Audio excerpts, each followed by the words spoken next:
Otra vez Pablo tuvo que salir de una ciudad por la persecución. ¿Recordáis? Hace 2 domingos tuvo que salir de Filipos y ayer, mejor dicho, el domingo pasado, tuvo que salir de Tesalónica. Recordamos que los judíos de la ciudad que no creían tuvieron que, ¿os acordáis? Celos. ¿Por qué tenían celos estos judíos que no creían? Por el éxito evangelístico de Pablo, ¿no? Y eso les provocó una ira que descargaron contra los cristianos. Los celos provocan ira que provoca muerte. Así que fueron hasta donde vivía Jasón, que era muy probablemente un sitio, o sea, su casita, un sitio donde tenían una pequeña congregación, una iglesia en casa, para apresar a Pablo y a Silas, pero al no encontrarles les acusaron de contravenir los decretos de César. Oye, hay una cosa que no me explico. Si no creen, ¿por qué se irritan? ¿Por qué persiguen y se ensañan con unos cristianos que lo único que les están intentando hacer es abrirles la mente, abrirles los ojos, ¿no?, al Evangelio? Yo no lo entiendo. Bueno, el caso es que le ponen una fianza a Jasón para obligarle a Pablo a que no regrese a su casa y de esa manera impedir la extensión del Evangelio. Así que se tuvieron que volver a marchar, ¿no?, ahora hacia Tesalónica, pero quedan en Filipos una serie de personas. ¿A dónde se fueron desde en Tesalónica? ¿A dónde se fueron desde Tesalónica? Pues lo vamos a ver en los versículos de hoy. Vamos a leerlo todo. Hechos 17, del 10 al 15. Inmediatamente los hermanos enviaron de noche a Pablo y a Silas hasta Berea, y ellos, habiendo llegado, entraron en la sinagoga de los judíos. Y estos eran más nobles que los que estaban en Tesalónica, pues recibieron la palabra con toda solicitud, escudriñando cada día las Escrituras para ver si estas cosas eran así. Así que creyeron muchos de ellos, y mujeres griegas de distinción, y no pocos hombres. Cuando los judíos de Tesalónica supieron que también en Berea era anunciada la palabra de Dios por Pablo, fueron allá y también alborotaron a las multitudes. Pero inmediatamente los hermanos enviaron a Pablo que fuese hacia el mar, y Silas y Timoteo se quedaron allí. Y los que se habían encargado de conducir a Pablo le llevaron a Atenas. Y habiendo recibido orden para Silas y Timoteo de que viniesen a él lo más pronto que pudiesen, salieron. ¿Cómo se consigue una fe auténtica? Pues recibiendo y escudriñando las Escrituras, la palabra, Hechos 17, del 10 al 15. Y es que cuando uno recibe la palabra, lo que anhela es escudriñarla. Hoy quiero que estéis atentos, es muy importante esta predicación de hoy. Y ese escudriñar, ese investigar produce en nosotros fe. Pero esta fe que produce vida, que es la fe verdadera, la que salva, solo proviene de escudriñar, no solo de leer. ¿De acuerdo? Por eso es importante la predicación de hoy. Y al contrario, si en vez de recibirla, y ahora vamos a explicar lo que es recibir, la palabra te resbala, o sea, no dejamos que la palabra penetre en nuestro corazón, porque tú puedes escucharla y que te resbale, ¿no? No dejamos que penetre en nuestro corazón, eso producirá en nosotros algo terrible. Y es incredulidad, y es incredulidad muerte. Eso es lo que fundamentalmente vamos a ver hoy. Vamos a intentar explicarlo lo mejor posible. Vamos a ver el mapa para que ubiquemos dónde estamos. Bien, como ya vimos, Pablo fue desde Filipos a Tesalónica fijaros en el mapa, utilizando la vía Egnatia. Esta calzada romana cruzaba toda Macedonia y iba desde Bizancio, la actual Estambul, hacia la costa del mar Adriático, frente a Italia. Viendo este itinerario que hasta ahora ha seguido Pablo, Troas, Filipos, Anfípolis, Apolonia y Tesalónica, no parece muy arriesgado pensar que lo que realmente pretendía Pablo era llegar hasta Roma recorriendo toda esa calzada hasta la costa del Adriático, embarcando allí hasta la península itálica para desde allí subir hacia la capital del Imperio Romano. Digo que no parece muy arriesgado decirlo porque tiempo después, unos 6-7 años después, Pablo escribe a los romanos, en su epístola a los romanos, y les dice en varias ocasiones en esta carta que varias veces ha intentado ir hasta ellos y que no lo pudo hacer. De hecho, y como acabamos de leer, Pablo, en vez de seguir el itinerario más lógico, que es seguir por la vía Ignacia, se aparta del camino para llegar hasta Berea. Y esto no fue debido a un plan establecido por él, sino que fue por el rencor de los judíos de Tesalónica. Por eso, y como estaba siendo perseguido Pablo, versículo 10, inmediatamente los hermanos lo enviaron de noche a Pablo y a Silas hasta Berea, y ellos, habiendo llegado, entraron en la sinagoga de los judíos. Se han librado de los judíos de Tesalónica, de los tesalonicenses, así que Pablo y Silas se ponen a descansar, se lo merecen, ¿no? Escudriñadas las Escrituras, ¿vale? No, claro que no se ponen a descansar, se meten en la sinagoga de los judíos, ¿vale? Para buscar más problemas. ¿A estos dos los sacaban de una cárcel? ¿O se libraban de una persecución y volvían a entrar en la sinagoga de los judíos, ¿no? A buscar más problemas? Les pegan y les persiguen y ellos hacia adelante. Pablo ya llevaba otro viaje como este es el segundo viaje misionero. En el primer viaje misionero, recordáis, en Listra le habían apedreado hasta la muerte prácticamente, ¿no? Y seguía entrando en las sinagogas. ¿Cómo era Pablo? ¿Cómo puede un hombre o una mujer tener esta fe? Pues la Biblia dice que es a través del conocimiento. Cuando hablemos del conocimiento, para que nos quede claro durante toda la exposición de la palabra, no estamos hablando de una cuestión de codos, no estamos hablando de una cuestión de estudiar teología, ¿vale? No estamos hablando de eso, que es bueno, no estamos hablando de eso. Pablo nos dice en Romanos que así que la fe es por el oír y el oír por la palabra de Dios. Y también Oseas. Muchas veces en las Escrituras nos dice, Oseas dice, mi pueblo fue destruido porque le faltó conocimiento. La fe es un don de Dios, ¿sí? No es algo que tú vas a conseguir. La fe es un don de Dios, ¿de acuerdo? Pero viene a través del conocimiento de su palabra. ¿De acuerdo? ¿Por qué es destruido mi pueblo? Porque le faltó conocimiento. Pero si el pueblo sabe por qué pelea, si el pueblo sabe la causa por la cual está peleando, entonces nadie le puede derribar. Y eso es lo que le pasaba a Pablo, que Pablo no solo lo sentía, Pablo lo sabía, ¿vale? Esto, si os recordáis, yo ya lo expliqué en Romanos 5, versículos del 3 al 5. Allí, por ejemplo, Pablo, en esta carta, nos explica el porqué y el para qué de las tribulaciones.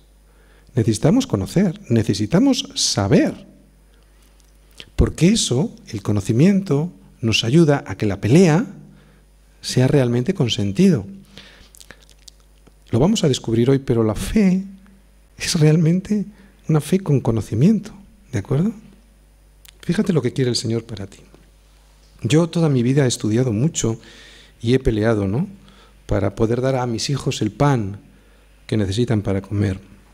Si un hombre o una mujer se preparan así en este mundo para conseguir algo material, algo que va a ser desechado por la letrina, ¿cuánto más lo deberían hacer para conseguir la corona de la vida eterna, ¿no? Y no solo para ellos, sino también para sus hijos. Pablo, lo he dicho, lo sabía, no solo lo sentía. Y yo quiero que tú entiendas esto también. El Señor quiere que tú lo sepas, no solo que lo sientas. Él sabía a quién había creído. Por eso, a pesar de las persecuciones, le vemos entrando una y otra vez en las sinagogas para predicar de aquel que podría librar a los judíos, a sus compatriotas, de la vida de destrucción a la que estaban siendo conducidos. Esto no se hace porque uno lo siente. Es imposible. Esto lo hace uno porque lo sabe. Ya hemos visto cómo Berea no se encontraba en la trayectoria de la vía Egnatia. Berea era una ciudad apartada de esa calzada. Berea estaba al sur de ese camino por el cual muy probablemente Pablo tenía la intención de seguir. No sabemos si esto es realmente así, pero lo que sí sabemos es que fue la persecución lo que le llevó hasta Berea. Y eso es lo que el Señor va a hacer muchas veces con nosotros, ¿eh? Una dificultad te va a llevar a donde Él quiere. También sabemos que fue la persecución la que Dios utilizó para llevar el Evangelio a una ciudad muy pequeña, apartada del camino. Lo que sí sabemos es que Dios es quien gobierna la vida de Pablo y que muchas veces vemos que lo gobierna a través de la tribulación y de la persecución. No te sorprendas. Esto me ayuda a descansar, ¿no? Cuando en mi vida vienen momentos en los que, pienso que Dios me debería de tratar mejor, o momentos en los que pienso que Dios se ha olvidado de mí porque tengo unas circunstancias que me salen las cosas aparentemente mal, ¿no? O cuando tengo, una enfermedad, una situación económica en la que no puedo salir adelante, yo veo a Pablo y veo cómo a pesar de las persecuciones que Dios permitió en su vida, él estaba gozoso porque estaba llevando a cabo el propósito que Dios tenía para él. Así que debemos aprender a descansar, ¿no? Pablo nos enseña cómo alguien que estaba siendo perseguido siempre, él no dejó que esto le venciera. Y vuelvo a repetirlo, es porque él sabía, de ahí la importancia del conocimiento, ¿vale? El próximo domingo le veremos entrar en Atenas. ¿Por qué no se dirigió hacia Roma? Bueno, no lo sabemos, pero es una suposición, pero sabemos que, ya os lo he comentado en más de una ocasión, que el emperador Claudio emitió un edicto de persecución, de expulsión a los judíos de la ciudad de Roma, así que no parecían buenos tiempos estos para que Pablo siguiera hacia Roma, ¿no? Así pues, Berea parecía de momento un muy buen destino para seguir llevando el evangelio por todo el mundo. Y en Berea vemos que hay una sinagoga, y como suele pasar con Pablo, cada vez que ve una sinagoga, entra dentro y predica allí de Jesucristo. Versículos 11 y 12. Y estos eran más nobles que los que estaban en Tesalónica, pues recibieron la palabra con toda solicitud, escudriñando cada día las Escrituras para ver si estas cosas eran así. Así que creyeron muchos de ellos, y mujeres griegas de distinción, y no pocos hombres. Quiero que te fijes en el orden en el que están puestas las palabras importantes de estos dos versículos. Hemos visto, recibieron, escudriñaron y creyeron. Bien, sabemos que lo primero que hace Dios con las personas es tocar su corazón, ¿no? Como vimos en el caso de Lidia. Pero esto lo hace para que puedan estar atentas, para que puedas estar atento a la palabra, para luego poder recibir esa palabra. ¿De acuerdo? La fe es por el oír, y el oír por la palabra de Dios. Pero si alguien no está atento, esa palabra de Dios no podrá hacer su efecto. Por eso, si alguien pretende tener fe, deberá de estar atento a la palabra para recibirla. Es imposible creer sin primero recibir. Y es la primera palabra que yo voy a explicar, para que entiendas bien esta palabra. Hoy tenemos que entender bien todos los conceptos, ¿de acuerdo? Recibir es dejar pasar, ¿sí o no? Es dejar penetrar. Cuando tú recibes a un amigo en tu casa, lo que haces es dejarle pasar hasta dentro de casa, ¿no? Que penetre en tu hogar, para que allí pueda pasar hasta adentro y convivir contigo, y para que juntos podáis tener comunión.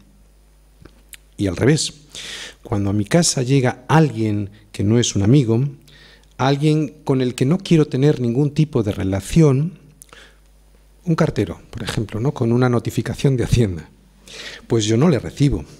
Simplemente le abro la puerta, él se queda fuera, yo tomo la carta que me trae, tomo su información, tomo la carta que me trae, pero yo no tengo con él ninguna relación personal, yo no tengo con él ninguna comunión.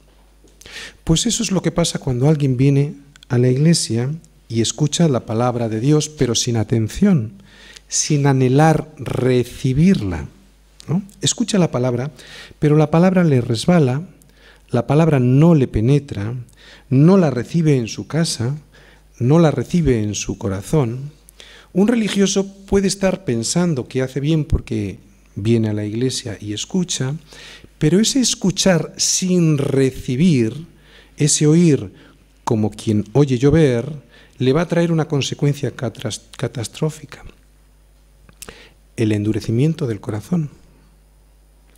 Isaías nos lo dice.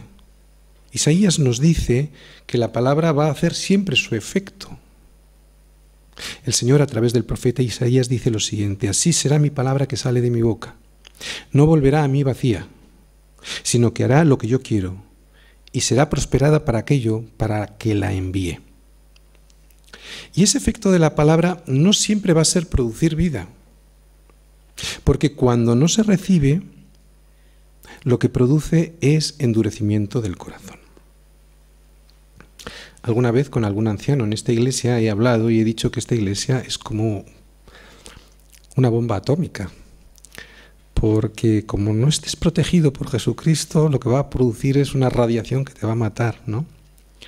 Porque el que no escucha la palabra queriéndola recibir, lo que le va a producir es un efecto peor que cuando entró por primera vez. Le va a producir endurecimiento del corazón. Así que cuando se explica, cuando se expone la palabra, son buenas noticias, pero también son malas noticias, ¿no? Pero es diferente cuando yo recibo en mi casa a un amigo, ¿verdad? Él pasa y pasa hasta adentro y así yo puedo tener comunión con él. Y cuando alguien tiene comunión con otro alguien, ¿qué le pasa? Desea conocerle, ¿sí o no? Desea escudriñarle. Lo mismo pasa con la palabra, que es Jesús, que es una persona. Cuando alguien la recibe en su casa, en su corazón, estamos hablando de la primera palabra, ¿vale? La palabra recibir.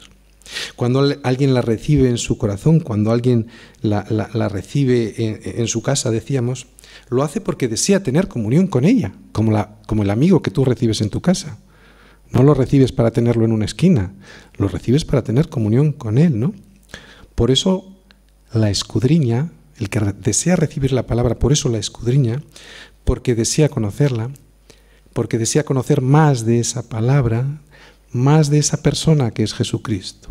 Por eso el verdadero cristianismo no es una religión, es una relación personal, en este caso con Jesucristo.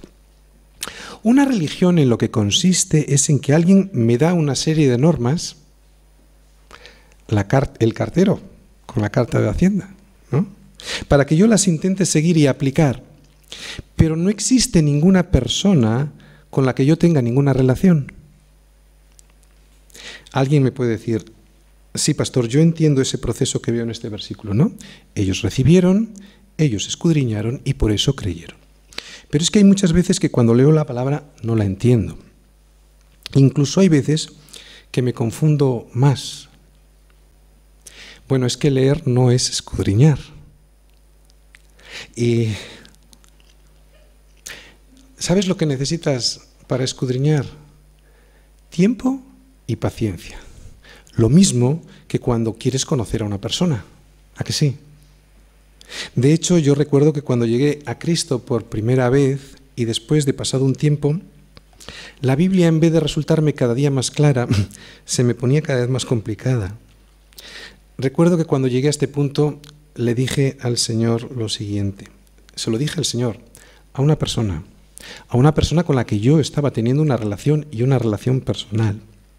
Le dije algo así, que cuando Él considerara pertinente, pues me diese el entendimiento de esos pasajes complicados que no solo no los entendía, sino que me parecían contradictorios entre sí, ¿no?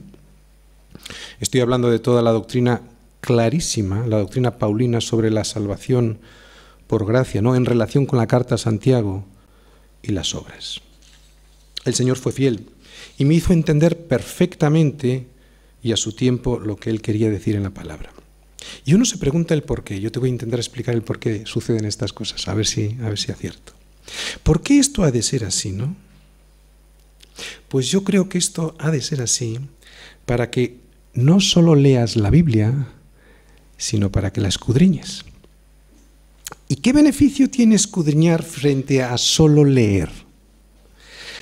Pues que no te relajes, que hables con el Señor, que inquieras sus respuestas, que investigues, que te deleites porque es una relación de diálogo. Nadie que quiere tener una relación personal con otro alguien habla cosas superficiales, sino profundas, ¿no? Para que cuando te empieces a preocupar por una cuestión que aparentemente no tiene solución, que te resulta aparentemente irresoluble, termines asombrándote de la respuesta que te da el Señor. Para eso quiere que escudriñes la palabra. que no pierdas tu capacidad de asombro, que practiques el propósito para el cual fuiste diseñado, que es descubrir la gloria de Dios para poder ponerla por obra en tu vida. Lo que Dios quiere es que escudriñes su palabra para que tu vida no sea como la vida aburrida de los que no conocen a Cristo y que se van a morir sin esperanza. Quiere que escudriñes su palabra para que descubras la vida abundante que el Señor te tiene preparado en su palabra, para que descubras las nuevas fidelidades que tiene para ti cada mañana y que no se acabarán nunca.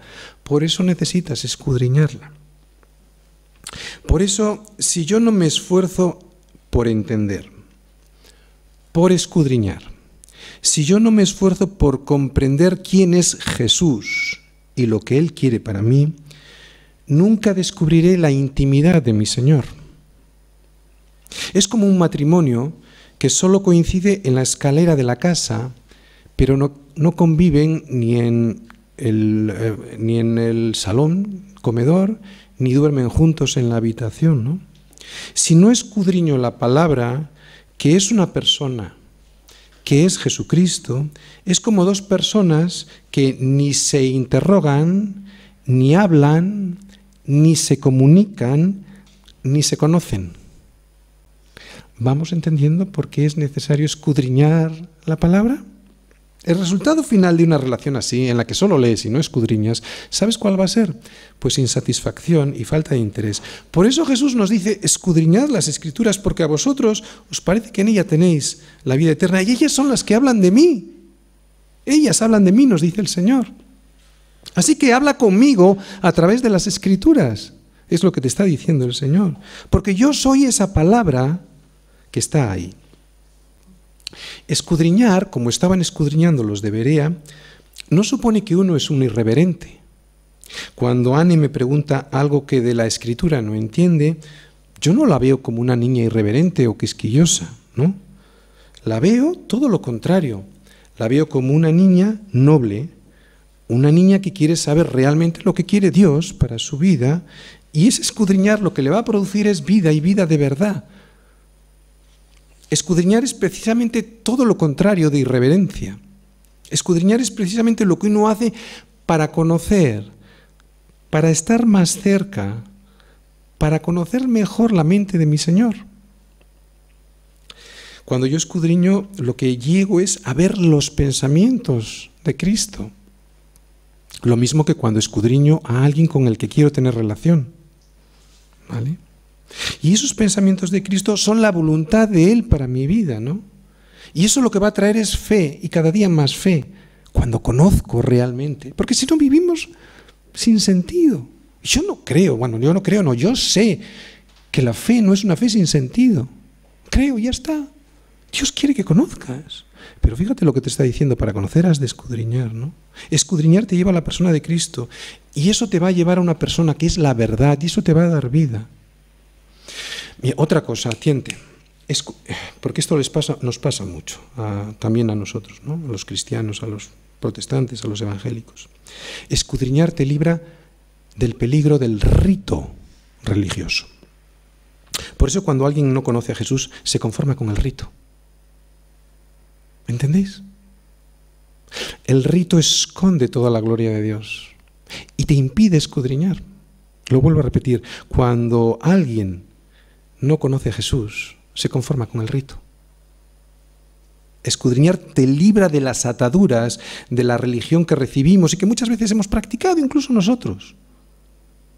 Por ejemplo, escudriñar la palabra te libra del concepto erróneo que casi todos hemos tenido y seguimos teniendo muchas veces con respecto a la alabanza, ¿no? Como simplemente cantar, pues como el mundo canta, ¿no?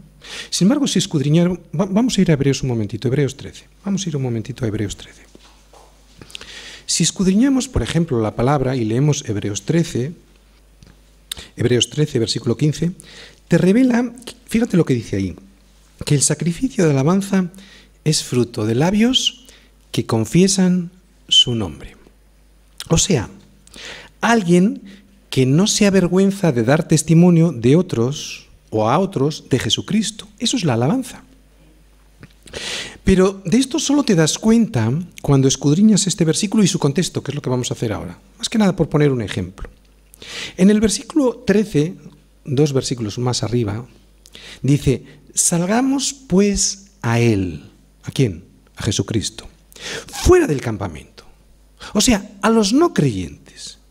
Llevando su vituperio, el vituperio de Cristo, o sea, llevando el insulto, el desprecio, la persecución que Cristo mismo sufrió y que en muchas ocasiones vamos a tener que llevar cuando llevemos el nombre de Cristo a otros que no le conocen, ¿no? Eso es dar testimonio, eso es alabanza. ¿Os dais cuenta del contexto en el que habla de lo que es alabanza? Está hablando de dar testimonio. Estoy queriendo decir que no hay que alabar cantando. No, yo no estoy diciendo eso. Estoy diciendo que el escudriñar bien y el contexto de la Escritura nos va a librar del rito religioso, por ejemplo, en la alabanza de cantar por cantar. No, aquí nos está diciendo en Hebreos que que la alabanza es el fruto de labios que confiesan su nombre y está en el contexto de la evangelización. Salgamos pues a Él, a Jesucristo, fuera del campamento, donde están los demás, ¿no? Para llevar su vituperio. O sea, cuando hables de Cristo te van a perseguir o te van a ignorar, ¿no? ¿Os dais cuenta? Esto, si solo lo lees, no lo entiendes. Pero si lo escudriñas, se te abre el cielo. Igual que cuando escudriñas a tu esposa, o a tu novia, o a un amigo, y descubres en él algo que simplemente antes no lo veías, y ahora, al escudriñar, descubres muchas más cosas y aumenta tu fe. Nos estábamos preguntando por el beneficio que tendría escudriñar la palabra, y yo creo que estamos descubriendo algunos beneficios de escudriñar la palabra frente a solo leerla, ¿no? Quiero llevarte a 2 de Timoteo 2, versículo 7. Fíjate lo que le dice Pablo a Timoteo en 2 de Timoteo 2, versículo 7. Fíjate. Quiero que vayas hasta allí. Solo es un versículo chiquitito, pero tiene mucho. 2 de Timoteo 2, versículo 7. ¿Estamos todos? Leemos. Le dice Pablo a Timoteo, ¿de acuerdo? Le dice esto. Considera lo que digo y el Señor te dé entendimiento en todo. Bien, aquí Pablo le da a Timoteo una orden.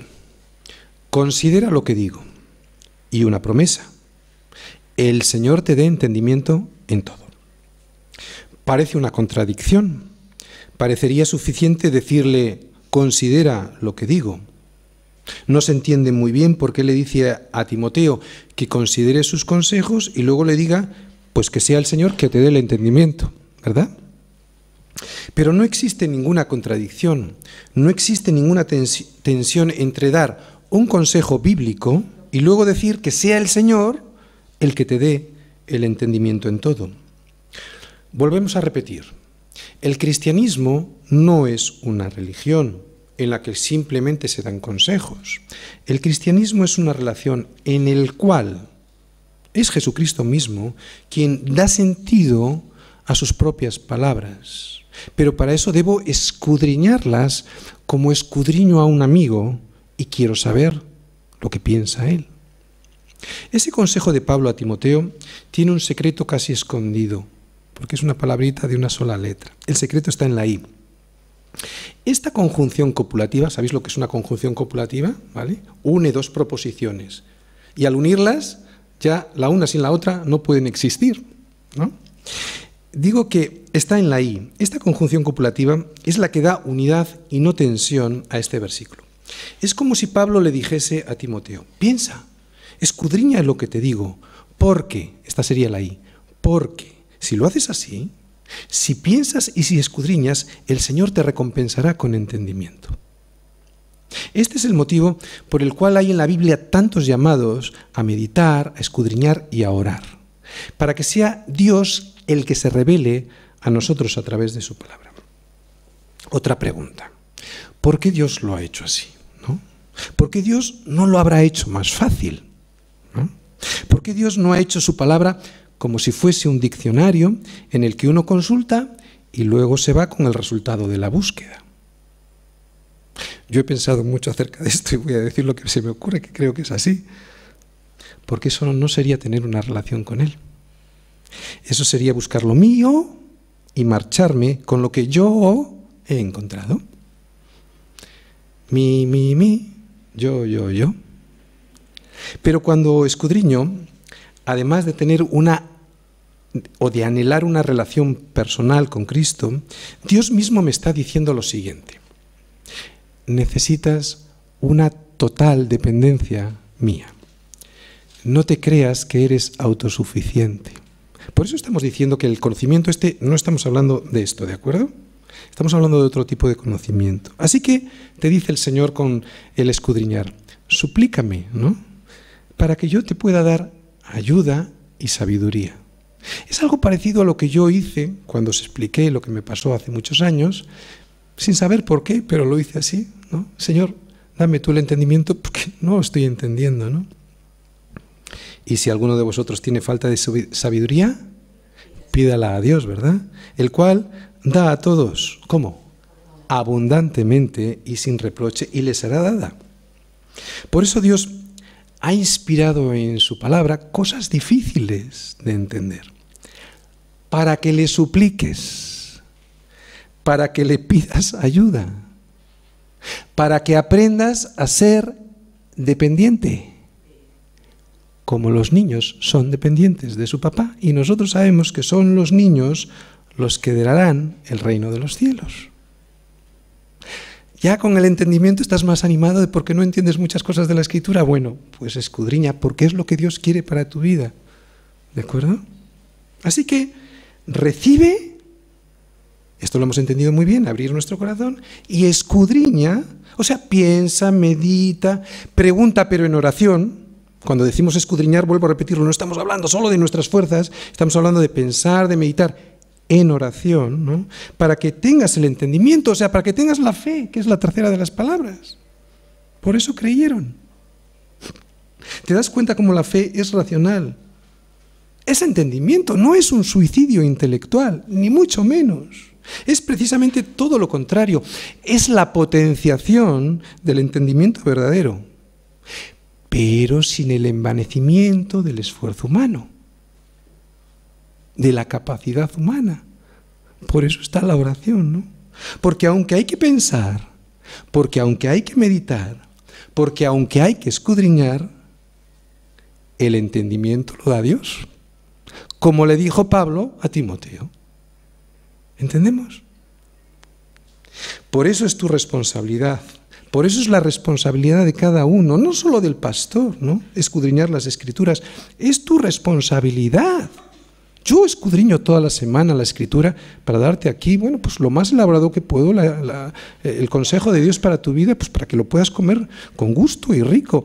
Pero te vuelvo a repetir, es tu responsabilidad, como era la responsabilidad de los de Berea. ¿Por qué? Porque si no haces eso, no vas a tener una relación personal. Es tu responsabilidad, y entre otras cosas también para saber si las cosas que yo predico aquí son verdad y no me las estoy inventando, ¿no? Así que el día que desde este púlpito se predique algo que no esté en la palabra, levántate y sal por esa puerta. Te harás un favor y probablemente me lo harás. Si tienes razón, probablemente me lo harás a mí porque me harás reflexionar, ¿no? Te harás un favor porque aquí todos tenemos responsabilidad. Evidentemente más los maestros, nos lo dice Santiago, es cierto, pero también los discípulos, ya que hay que averiguar si todas estas cosas son ciertas, como hacían los de Berea. Esto es lo que nos distingue a los cristianos de las sectas. En las sectas, aunque sean religiones muy respetadas, algunas de ellas, la gente se cree todo lo que se les dice desde el púlpito sin comprobarlo con la máxima autoridad de la Iglesia, que es Jesucristo, que es la Escritura. El cuerpo, estoy hablando del cuerpo, la Iglesia, tú y yo, tenemos una cabeza que es Cristo. Esa cabeza es nuestra autoridad, es la autoridad sobre toda la Iglesia. Y Cristo nos habla a través de las Escrituras.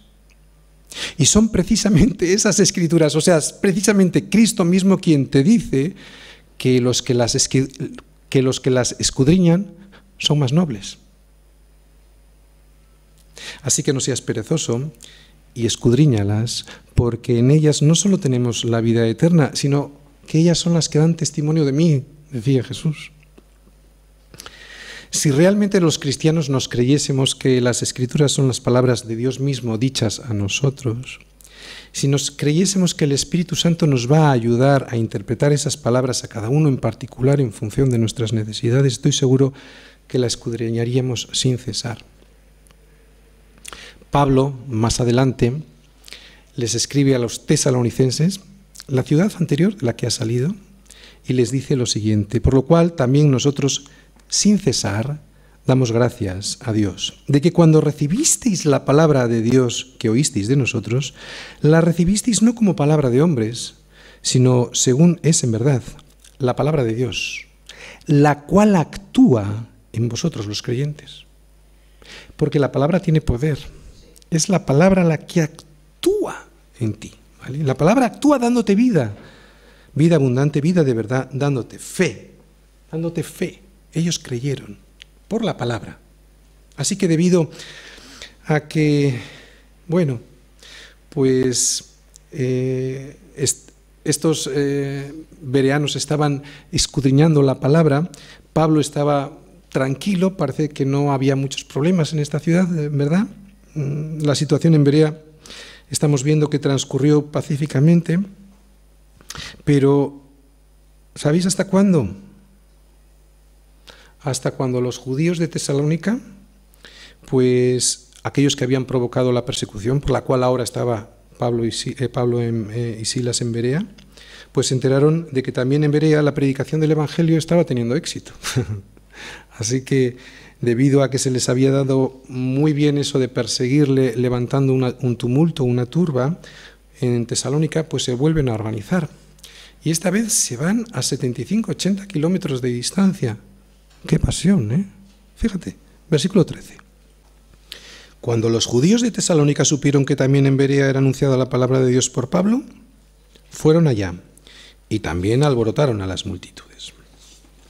Son tantos los celos, es tanta la rabia que tenían estos judíos de Tesalónica, que estuvieron dispuestos a ir hasta Berea para alborotar a las multitudes allí. La incredulidad es tremenda. Mirad, la fe lo que provoca en nosotros es humildad. Y la incredulidad es todo lo contrario. La incredulidad es tremenda porque lo que provoca, lo que te trae, es soberbia. Y los celos que generan la incredulidad, o sea, los celos que generan la soberbia, son peligrosos. Porque el odio que alumbran estos celos es devastador. Estos de Tesalónica están dispuestos a irse 75-80 kilómetros para destruir a Pablo. Versículo 14. Pero inmediatamente los hermanos enviaron a Pablo que fuese hacia el mar, y Silas y Timoteo se quedaron allí. Y se quedaron allí. El motivo de nuestro evangelismo no solo ha de ser que la gente conozca a Jesús, sino que lleguen a ser discípulos de Jesús. Por eso es que Silas y Timoteo se quedaron allí. ¿Vale? Está hablando de Berea.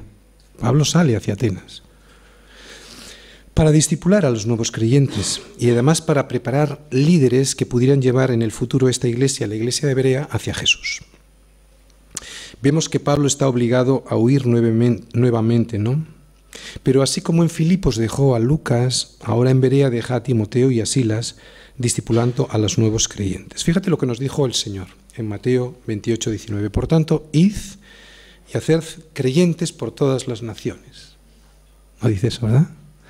Por tanto, id y haced discípulos a todas las naciones, bautizándolos en el nombre del Padre y del Hijo y del Espíritu Santo. Es para lo que está la iglesia. No para hacer creyentes, evidentemente es el primer paso, sino para hacer discípulos. Ahora mismo no estamos discipulando, ¿eh? Lo que estamos haciendo ahora mismo es predicando. La predicación es para que el Espíritu Santo te convenza de pecado, justicia y juicio, y también para que el Espíritu Santo te pueda animar, te pueda ayudar a entender la palabra, te pueda exhortar, te pueda corregir, etc. Pero es que además de escuchar la predicación, necesitas discipularte. El discipulado lo que va a hacer es sentar las bases de tu vida cristiana, los principios bíblicos sobre los cuales debemos no solo empezar a caminar, sino continuar caminando con Jesús, ¿no? El cristiano ha de estar, esto tienes que entenderlo muy bien, el cristiano ha de estar siempre discipulándose. Porque si no sabes lo que está diciendo cuando dice que no me quiero discipular, que ha llegado al nivel de su maestro. Es absurdo, ¿verdad? Yo cada día aprendo con el discipulado que tenemos en Semilla. Es sorprendente, es un milagro, porque lo he escuchado tantas veces y sigo aprendiendo cosas, ¿no? Ese es el milagro de la Escritura.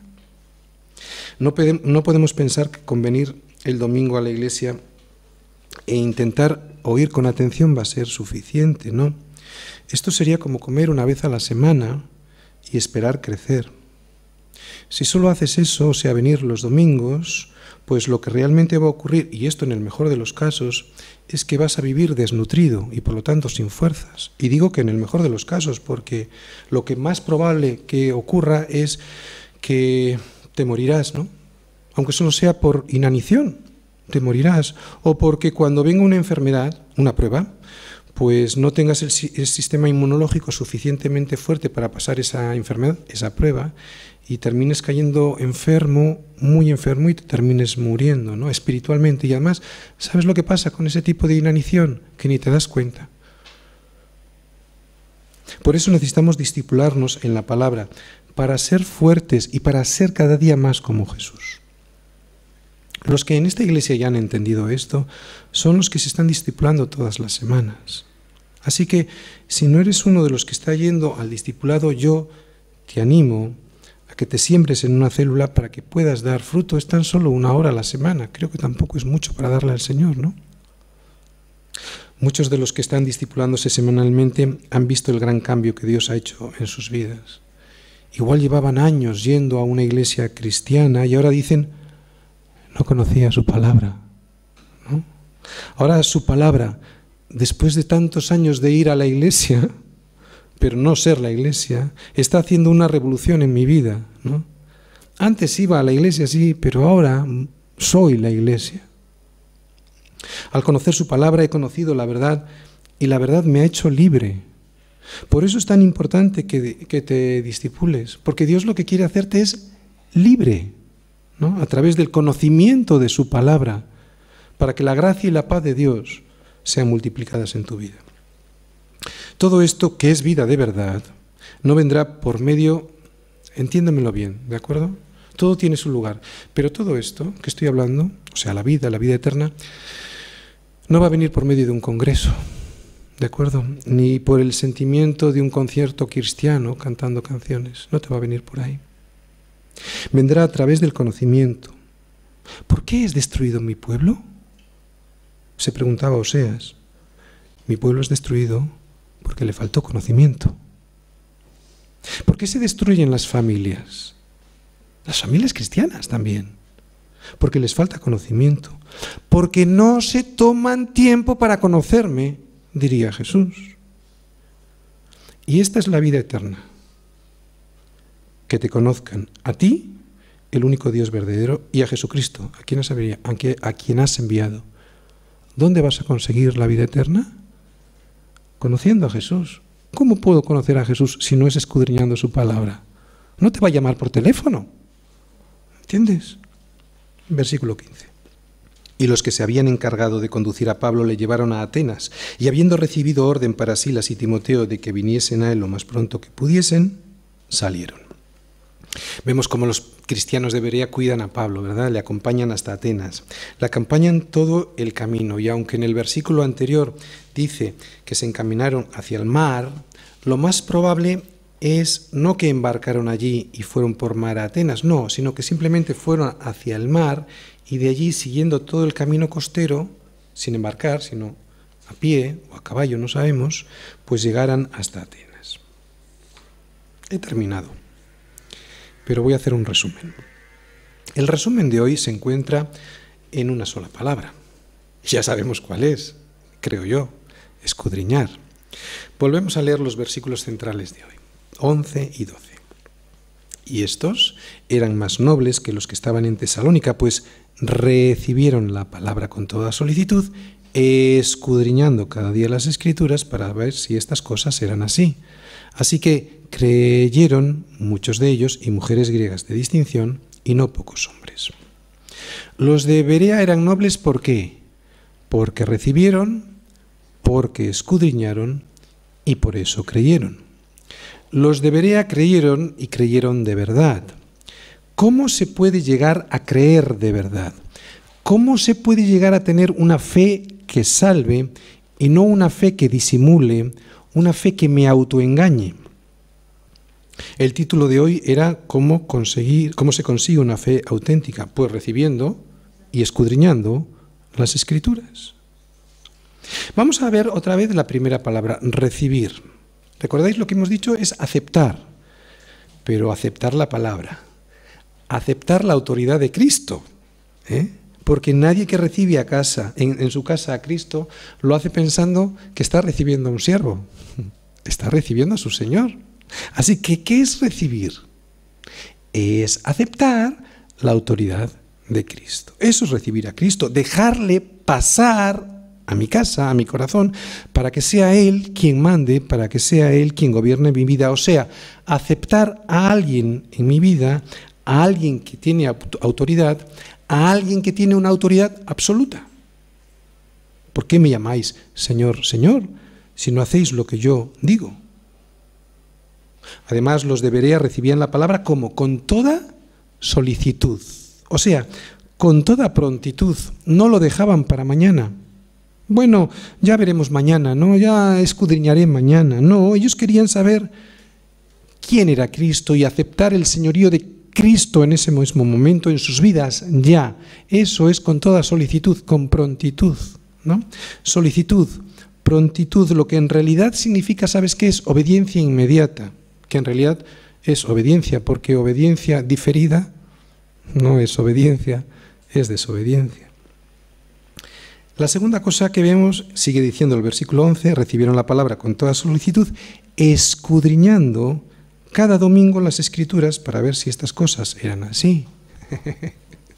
Es para ver si estáis despiertos, ¿vale? Cada domingo dice ahí. No, ¿verdad? Dice cada día. ¿Y cada día qué significa? ¿Me lo puede decir alguien? No hace falta ser un doctor en teología, ¿verdad? ¿Qué significa cada día? Pues cada día. Para ser nobles, según el concepto bíblico, habrás de escudriñar las Escrituras cada día. Oye, si recibes una herencia, ¿no estarías deseando escudriñar cada día en esos papeles que te han dejado para saber qué es lo que te ha tocado en la herencia? Seguro que sí, ¿verdad? Pues con más motivo, ¿no? Vamos, nos debiera pasar lo mismo con la Escritura, sabiendo que es nuestra herencia, saber lo que anhela el Señor para mi alma, que es mi herencia, ¿no? Además, es una herencia que no terminaremos nunca de descubrirla totalmente. Cada día nos sorprenderá con nuevos hallazgos. Los que escudriñamos la Escritura nos sorprendemos cada día, ¿no? El verdadero cristiano anhela escudriñar las Escrituras. Por el contrario, aquella persona pues, que se deja engañar, ¿no? por una falsificación del verdadero cristianismo, no deseará averiguar por sí mismo lo que su Padre tiene para él, ¿no? Que es el testamento que ha escrito para ti.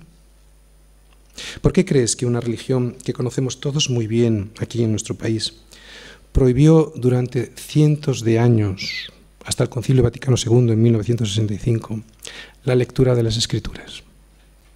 ¿Y por qué incluso aún hoy en día, habiendo sido levantada esa prohibición en el año 65, hace poco, no hace énfasis en que la leas? Yo no voy a responder a esta pregunta, creo que esta pregunta se responde por sí mismo. Los de Berea eran más nobles porque recibieron la palabra con toda solicitud, escudriñando cada día las Escrituras. Nuestras vidas han de estar expuestas a la palabra de Dios, que es la máxima autoridad sobre la Iglesia de Jesucristo. No es el Papa, no es un pastor, ni siquiera es la congregación en asamblea. Es Jesucristo, es la palabra de Dios. Cualquier tipo de servicio que se ejerza en el cuerpo de Cristo ha de estar basado en la Escritura. De hecho, toda nuestra vida ha de estar basada en la Escritura, basada en recibir la palabra con toda solicitud, escudriñando las Escrituras. A ver si me queda voz. Vamos a ir un momentito a 2 de Pedro 1, versículos del 16 al 21. Buscar, 2 de Pedro 1, del 16 al 21. ¿Habéis encontrado? Quiero que estéis todos ahí. ¿Sí o no? Si hay alguien que no y necesita ayuda, por favor, ayudarle. Segunda de Pedro 1, del 16 al 21. Es un pasaje muy conocido. Fíjate lo que dice Pedro, versículo 16. Porque, ¿estamos todos? Porque no os hemos dado a conocer el poder y la venida de nuestro Señor Jesucristo siguiendo fábulas artificiosas, sino como habiendo visto con nuestros propios ojos su majestad. Oye, una pregunta, ¿Pedro vio con sus propios ojos la majestad de Dios? Sí, vamos a verlo. Sí lo vio. Mateo 17 del 1 al 5. Manteneros ahí en segunda de Pedro, porque vamos a volver. Mateo 17 del 1 al 5. Ya veréis cómo es cierto que vio su gloria y su majestad. Hemos dicho Mateo 17 del 1 al 5. Fijaros, en los versículos que estamos leyendo de Pedro, Pedro está hablando sobre esto que pasó aquí, la transfiguración. Dice, 6 días después Jesús tomó a Pedro y a Jacobo y a Juan, su hermano, y los llevó aparte a un monte alto. Y se transfiguró delante de ellos, y resplandeció su rostro como el sol, y sus vestidos se hicieron blancos como la luz. O sea, sí, vieron. Y aquí les aparecieron, ¿quién? Moisés. ¿Quién es Moisés? Es el representante de la ley, ¿vale? Y Elías, que es el representante de los profetas, ¿vale? Hablando con él. Entonces, bueno, antes de seguir, está Jesús, está Moisés y está Elías, ¿de acuerdo? Moisés, como decimos, representante de la ley que hablaba de Jesús, que habla del carácter de Jesús, y los profetas, representados por Elías, que son los que apuntaban al Mesías, que apuntaban a Jesús, ¿de acuerdo? Versículo 4. Entonces Pedro dijo a Jesús, Señor, bueno es para nosotros que estemos aquí, si quieres hagamos aquí 3 enramadas, una para ti, otra para Moisés y otra para Elías. Mientras él aún hablaba, Pedro, el Señor le dijo, para un poquito, Pedro, fíjate lo que te quiero enseñar, Pedrito. Una nube de luz los cubrió, ¿no? Y aquí una voz desde la nube que decía, este es mi Hijo amado, en quien tengo complacencia. A él oíd. Apartar un poco la ley. Apartar los profetas. A él oíd. Bueno, esto es lo que está explicando, volvemos a segunda de Pedro, del 1 al capítulo 1, versículo 16, esto es lo que está hablando Pedro, ¿de acuerdo? Esta circunstancia, o sea, dice Pedro que como habiendo visto con nuestros propios ojos su majestad, por lo tanto, sí, es cierto, Pedro le había visto. Pues cuando él recibió de Dios, Padre, honra y gloria, le fue enviada desde la magnífica gloria una voz que decía, este es mi Hijo amado, en el cual tengo complacencia. Y nosotros oímos esta voz enviada del cielo cuando estábamos con él en el Monte Santo. Y aquí viene lo importante, versículo 19. Tenemos también, o sea, ese también implica que no solo tenemos una voz, ¿vale? La voz de Dios dicha a Pedro. Tenemos también la palabra profética más segura. Oye, ¿por qué dice más segura? ¿Más segura que qué? Más segura que incluso la voz que estaban oyendo. Así que la Escritura es más segura que cualquier voz que puedas escuchar. Ten mucho cuidado con esas cosas. ¿Entiendes lo que digo? Lo que no esté en la Escritura, ni voces ni nada. Pedro mismo había escuchado la voz de Dios mismo y está diciendo, tenemos también la palabra profética más segura que qué, pues que la voz que los estoy hablando yo, ¿no? Más segura, a la cual hacéis bien en estar atentos como a una torcha que alumbra en lugar oscuro hasta que el día esclarezca y el lucero de la mañana salga en vuestros corazones. Y yo lo que te pido, mi hermano, es que levantes esta antorcha, esta escritura, que la levantes para que puedas ver el camino y no tropezar. Versículo 20, fíjate, entendiendo primero esto, que ninguna profecía de la Escritura es de interpretación privada. ¿Qué quiere decir esto? Pues que la Escritura se interpreta a sí mismo. La Escritura se interpreta a sí misma. ¿Hay alguna cosa que no entiendes? La Escritura te la va a explicar en algún otro pasaje. Por eso necesitas escudriñar las Escrituras. ¿Entiendes? Y luego vemos la última palabra, que es creer, ¿no? Recibir. Estamos ya en Hechos 17. Recibir, escudriñar para poder creer de verdad, ¿no? Porque si solo lees, no vas a creer de verdad. Para poder tener una fe que salve, lo único que va a producir en tu corazón una fe que germine vida para salvación, vida de verdad, será la continua exposición de tu vida a la palabra, ¿no? Sola Escritura.